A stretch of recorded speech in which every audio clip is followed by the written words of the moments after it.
Angharad Davies ydw i, pennaeth cynhyrchu gyda Theatr Genedlaethol Cymru. Cyn bod yn rheolwr llwyfan, mae rhaid bod chi wedi bod yn ASM. Ac yn VSM, mae ASM yn mynd allan ac yn casglu props ac yn siopa, basically. Mae'r DSM wedyn, yn yr ystafell ymarfer, yn gweithio'n agos iawn gyda'r cyfarwyddwr, yn edrych ar y gwaith testun, yn unsiŵr bod blocio y nodiadau a'r cues yma mewn i'r llyfr.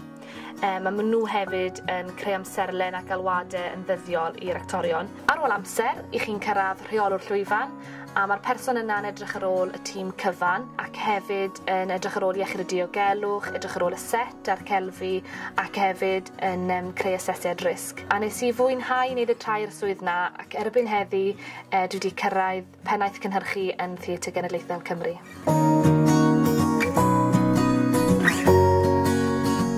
Mae'n bwysig bod y rheolwr llwyfan yn person trefnus sydd yn gallu rheoli pobl, boed hynny yn tîm rheolwyr llwyfan neu actorion, ac hefyd trefn yn yr ystafell ymarfer. Hefyd byddwn ni'n gweud sgiliau ymchwilio fyny props o bod y ddrama ni'n cyfoes falle neu o'r 80au, sgiliau rheoli arian, achos ych chi'n mynd allan i brynu'r props yma a prynu set a celfi, a hefyd gallu rheoli amser da. A'r sgil hynod o bwysig arall byddwn ni'n gweud yw bod chi'n person cyfeillgar ac yn hapus yn dod i'r gwaith, achos mae'n hynod o bwysig bod ni'n cadw moral uchel a'r rheolwr llwyfan wrth gwrs sydd yn gysylltiedig gyda'r tîm cyfan, actorion a rheolwyr llwyfan.